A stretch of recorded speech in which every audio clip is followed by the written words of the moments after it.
Have you ever said to yourself, I will never speak to her again? Sometimes we do that, but we don't really mean it. In a day or a week, we're talking again. But sometimes we mean it. There are people that become very angry with each other and don't speak to each other for a day, a week, a month, years. Some friends and family members actually refuse to talk to each other again at all. It's called cutoff. It's extremely destructive to a family or to friends. Today we're speaking about that, cutoffs between friends and family members. Welcome to This Life.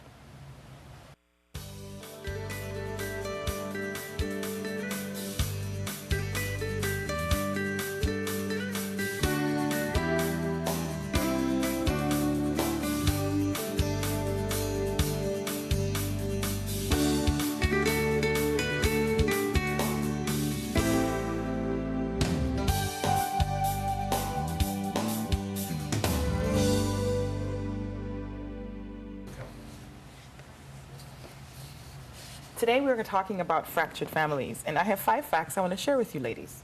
Okay. Relationships may look better if people cut off to manage them. They look better? They look better, but the problems are dormant and not resolved. But they do look better. They do look better. People who are cut off may try to stabilize their intimate relationships by creating substitute families with their social work and social networks and work relationships. To get around the problem, probably. That's right. Cutoffs have a way of repeating and misplacing unhealthy expectations. So if you do it, it continues. Wow. Unresolved wounds left by cutoffs invite projection and repetition. There goes that repeating thing again. And last one, a cutoff allows emotional truth to go unchallenged. Emotional truth. What's emotional truth? I think it's how you really feel. How you really feel. How you really feel about what's really going on? really going Sure, on. it goes unchallenged because it's not out there for someone to see. Wow. Well, here's a story, a little vignette about cutoff, which I think is kind of interesting. Susan and her sister Julie are in their 50s and have lived next door to each other for over 25 years. Wow. So they're longtime neighbors here. Longtime neighbors and sisters. Susan's husband, Mike, got in an argument with Julie's husband, Tom, and it was never resolved. And we've got a slide that shows this, so we can keep up with the names here. The argument ensued after a discussion about who would pay for the fence between their homes to be repaired. Tom had accidentally knocked out several boards when he lost control of the lawnmower and drove into it. He did not want to pay simply to repair it since it was an accident, and the fence needed to be replaced anyway. Mike became offended since Tom makes much more money than he does, and it seemed such an inexpensive thing to fix for someone with Tom's income. As a result of this issue, Tom and Mike are not talking. This has made coming and going to either home rather awkward for the wives and for the children in both homes. This cutoff has been going on for, count it, 14 months now. So there's Tom and Julie, and Tom is the one with the machine. More, yes, and with more money. With the lawnmower.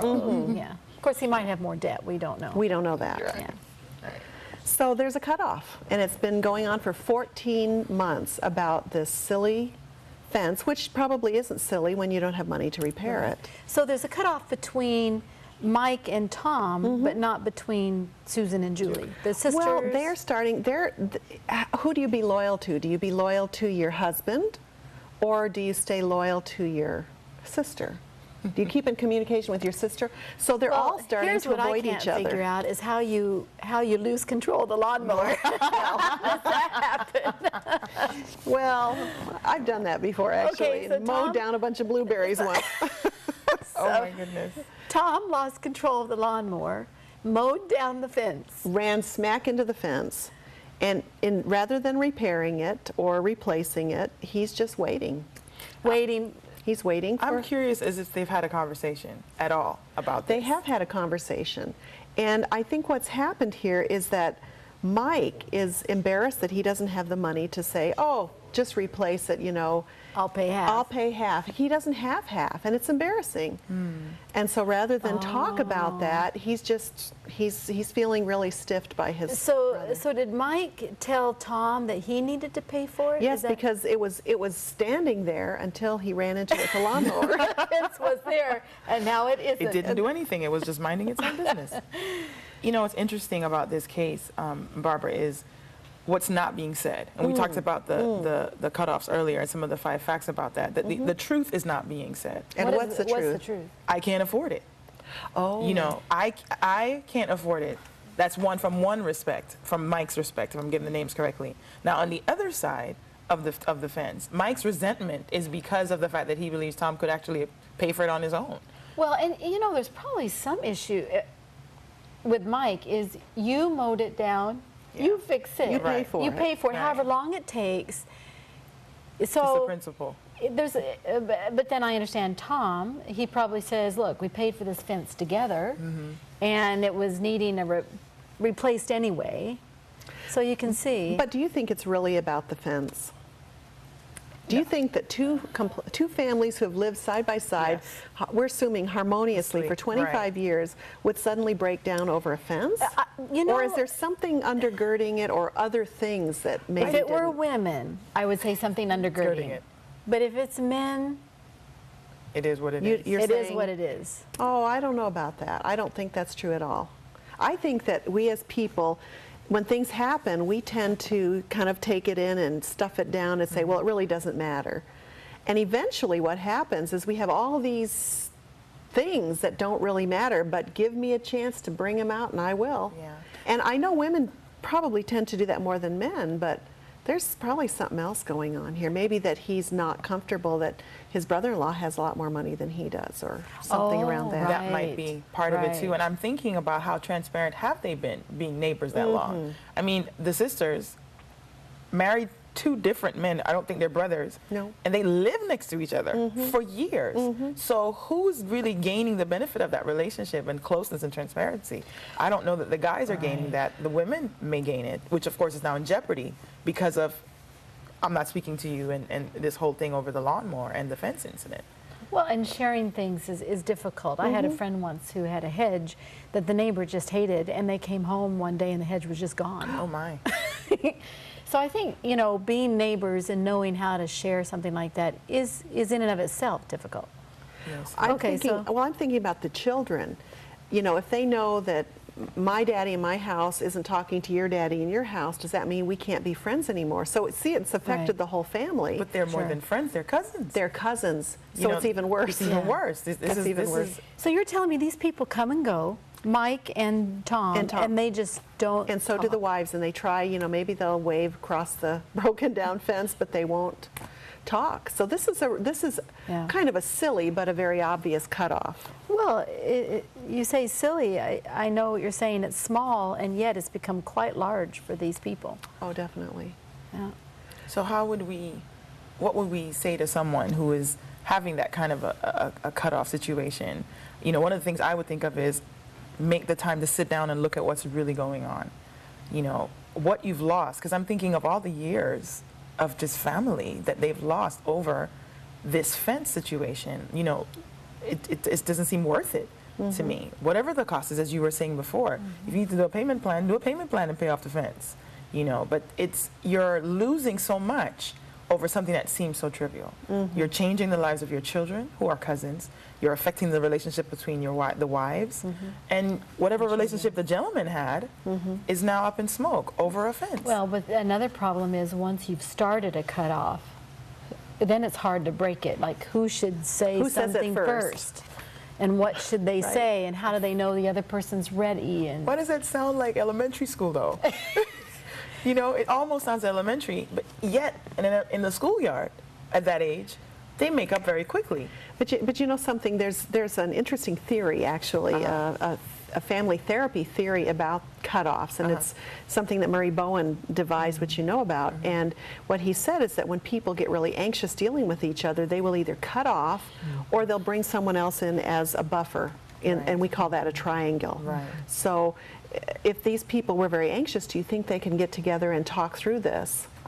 if there's some anxiety, not that they're frightened or nervous, but that this really engenders a lot of anxiety to think about talking about, I don't have as much money as you do, and I'm sorry, maybe for something else that's behind this. Right. That's a tough one. It is a tough one. And I guess I'm still stuck on the fact that you've been neighbors and your family, and you're not able to really be transparent. And even though I'm stuck on it, I know it's a lot of the reality for a lot of people.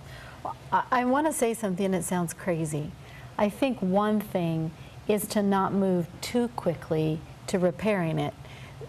We're talking about a situation that's simple, sort of, but there are some cutoffs over just deep, deep wounds. Yes.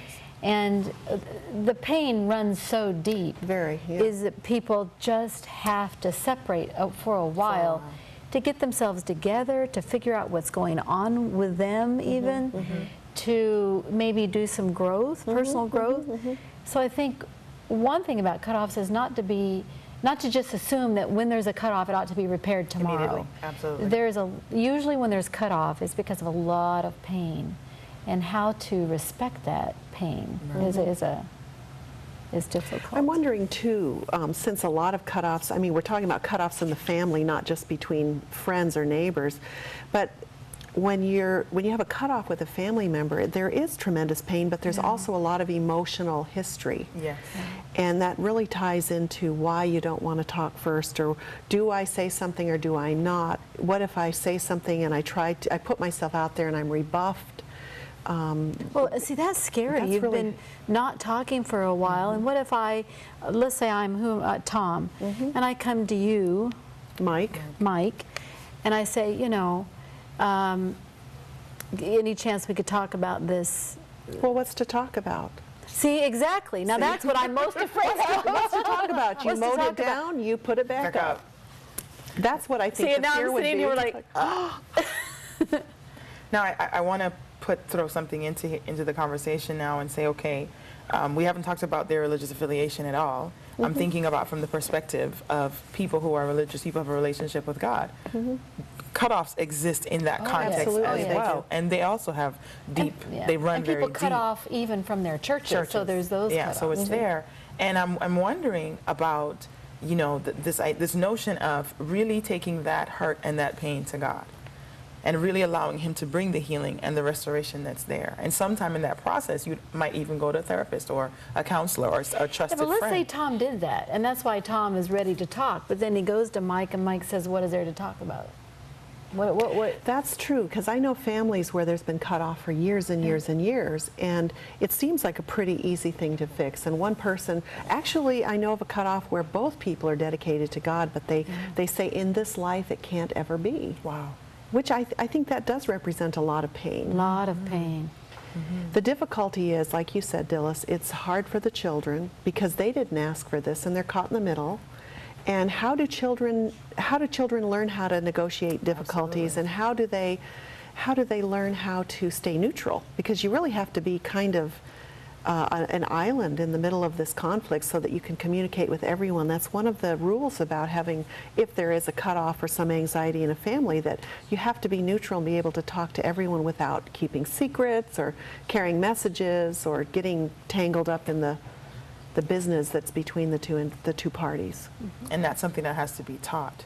It does have to be taught. So the moms would definitely have to be the ones to actually try to teach their children, if they themselves even know how to do it, because they're dealing with the stress of their husbands not even speaking to each other.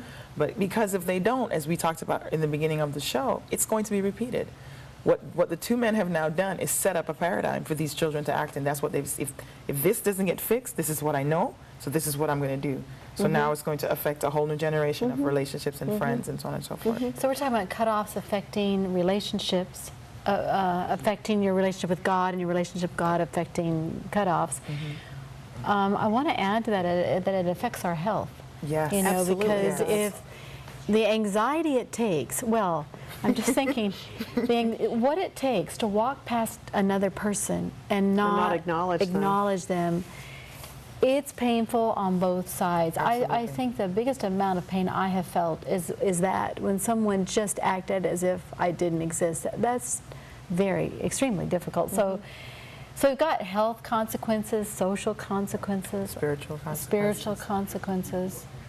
And then, of course, the development of their children emotionally and spiritually and right. socially, because, you know, one of the challenges I think that we face is, why would someone want to believe the same God that you believe in and I believe Yeah. in if they don't see him having enough power Exactly. over something like this?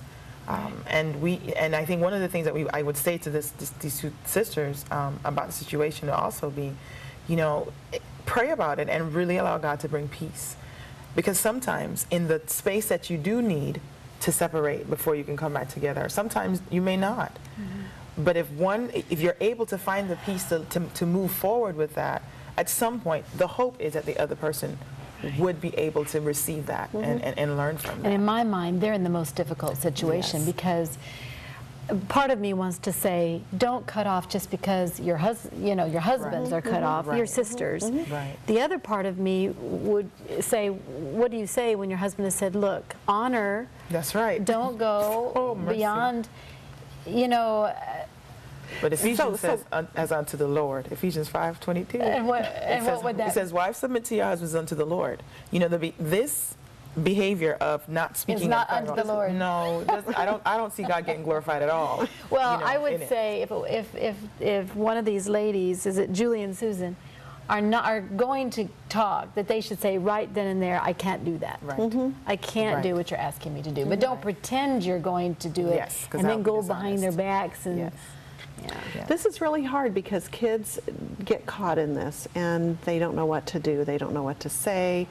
And there needs to be some kind of conversation. So I'm hoping that some of our listeners who've had this happen would consider the effect on other people who don't choose to be caught in this, but who are forced into a position where they have to do some of the extra emotional work, which is Absolutely. really painful to do. Absolutely. Absolutely. For whatever reason, I want to go back to our role play to talk about what Tom would say if Mike said, what did Am I you- Mike? Yeah, you're I Mike. said, well, what's to talk about? Wants to talk about. Okay, I'd like to try to answer that, or Okay. I could pass it to you, Dilys. So let's say you said, what is there to talk about? I think what I would want to say is, well, a lot. You know, the whole issue with the lawnmower has been difficult, but more difficult than that is what it's done to our neighborly and family relationship. So what are you going to do? Are you Mike still? Yes, I'm still Mike. So what are you going to do about it? I'm asking you, would you be willing, maybe not today, but would you be willing to talk with me about it and try to resolve this in a way so that our wives can continue connecting? Well, that's pretty clear that you don't want to talk to me. So if it's just for our wives, there's no need because they're probably sneaking around and talking anyway. No, I'd like to resolve it with you. Well, she's good. Yeah, she was good. That was good. That was good.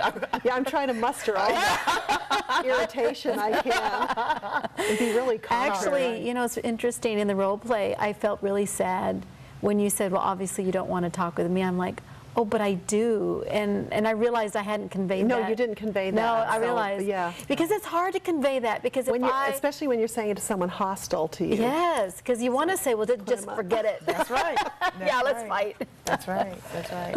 And yet I think about text after text after text, this idea that we are in animosity with God. Sin puts us in the animosity role, and yet Jesus, his act on the cross is a symbol of saying, come, I want to reconcile. I know that what you have done is put enmity between you and my Father, but I'm willing to make the sacrifice. And you know, I think it's so important for us, especially as Christians, when we do get faced with these challenges.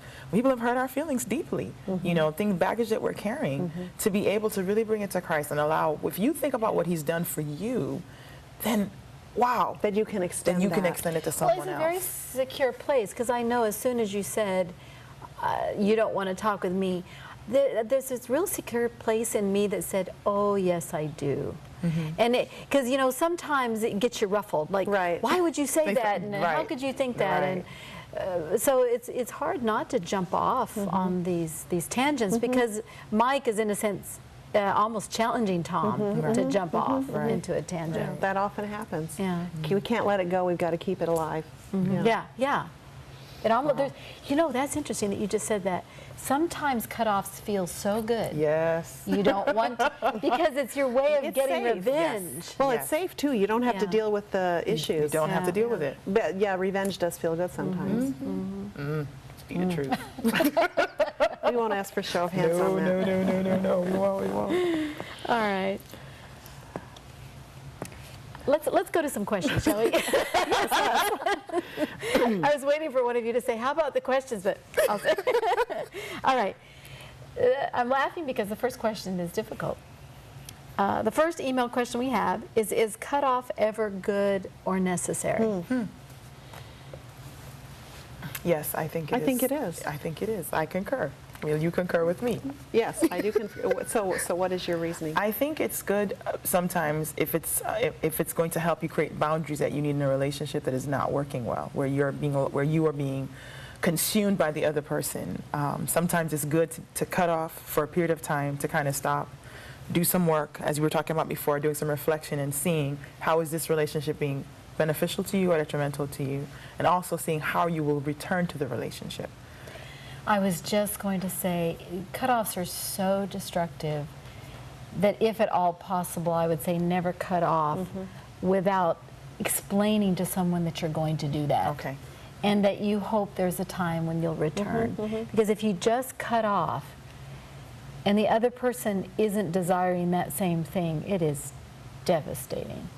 I do think, though, that when people are being harmed by somebody else and there's no way to keep yourself Yes. safe Yes. except to put that boundary up that you're Definitely. talking about, Dilys, Yeah. that's the time where you have to say, you know, Don't call, don't call me, stay clear. However, you know, the same theorist I mentioned, Murray Bowen, said that even can be problematic, so that in your mind you have to have some connection, but it has to be on your terms. Maybe the connection is sending a card once a year, and that's all. And there's an understanding you're not going to get in a place where you can ever hurt me Absolutely. again. Or maybe it's just that In other words, I haven't just forgotten about this, I'm not burying cutting it, off. Yeah. yes, but I'm Right. holding a very clear boundary that you will not hurt me again. Right. That's a little different. Yeah. And I think sometimes with relationships, when people move to different parts of the country or different parts of the world, some of the friendships, people feel like they've been cut off because you've moved, you have new friends. I know one of the experiences I've had with the whole cutting off thing is I became a parent. And for the last 4 years, you know, I can't maintain all my friendships and my relationships. And I think some of the people have felt cut off. But one of the things that I've tried to do is every year to send a Christmas card out to almost everyone I know and a letter telling them what's going on in my life. And to those who do express to me, you know, I felt cut off, I say, look, it's not personal. I'm very sorry. It wasn't something I meant to do. But my life has changed. Well, and that relates to another email question. It says, I'm cut off from most of my extended family, but it is mostly because they live so far away. Is it still cut off? I would say no.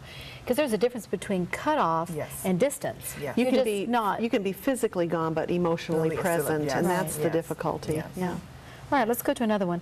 I've been cut off from my father for many years. It feels weird to talk with him at this point. Why not just let bygones be bygones? That's a tough one, and I think that there are times when, letting bygones be bygones. After a period of time, there are some people who can't remember why they cut off in the first place. Well, then it's embarrassing, because then how do you repair Then it? do you go back and rehash something you don't even remember the details about? And so there are times, if there hasn't been, tremendous potential for harm, where that might be something that you want to say, you know what, I can't go back and redo this. Would you be interested in moving forward? Absolutely. And can we talk about how we want to do that? Because I don't want Absolutely. to have happen what did before. Yes. And so Yes. you can still have the connection, but on different terms. And many people don't take the time to renegotiate relationships at all. And father-daughter, father-son, mother-daughter, those relationships are really important to take the time to renegotiate, because depending on what how the years were, the relationship between the parent and the child, there's a lot of pain there. And sometimes when you're now an adult, or even sometimes when you become a parent yourself, you see something totally, you look at your parents in such a different way. Yes. And so it is important to be able to come to the table and say, you know what, look, the past is the past. We've hurt each other, and be able to speak openly and say we both hurt each other.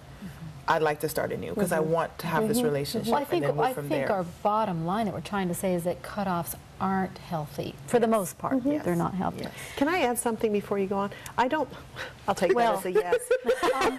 So what about the person who can't get back to, you say, can we just let bygones be gone? Can we move ahead? And they say, no, don't call me, don't contact me. What about those people who have no choice and they're just cut off and left and they lose a whole part of a family or a whole relationship?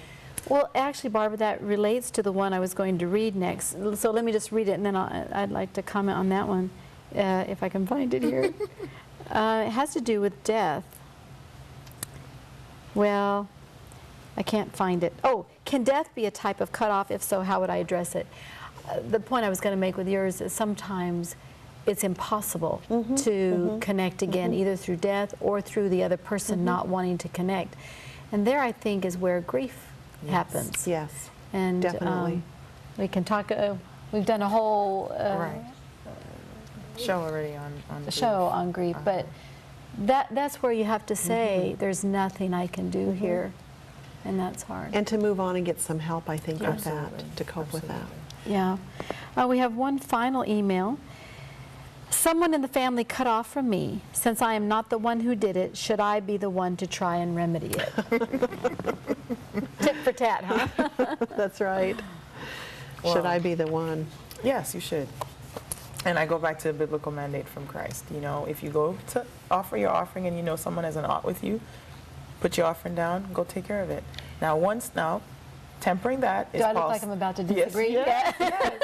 Tempering that, Paul also gives us in Galatians some advice about dealing with fractions. You know, and he says you go to that person, you talk to them. If that doesn't work, then you bring the elders. You get some other people to come in and try to negotiate. Bring But if some that doesn't insight work, to it. if it doesn't work, then let them go. Well, here's where I take it another side, Dilys, Okay. is the one who is least pained is the one who has the energy to repair. See, that's a problem. Because let's say you've been hurt. I'm going to immediately, and I haven't been hurt as much. Let's say I hurt you and you have cut off. I will have the most energy to go and try to repair it. Absolutely. It actually makes it worse sometimes. So while I agree in general with the principles, I think there's also a place for waiting and letting another person time it. Absolutely, absolutely. You know, we've spent time today talking about fractured families and all the things that contribute to them. And something I came across that said is the first step in fixing that and mending that is the most difficult one. And I also read another quote that says, all experience is an arch to build upon. So I just want to say to our viewers today, you know, think about your own families and your relationships and make the first step in building and renewing. That's all we have time for today on This Life.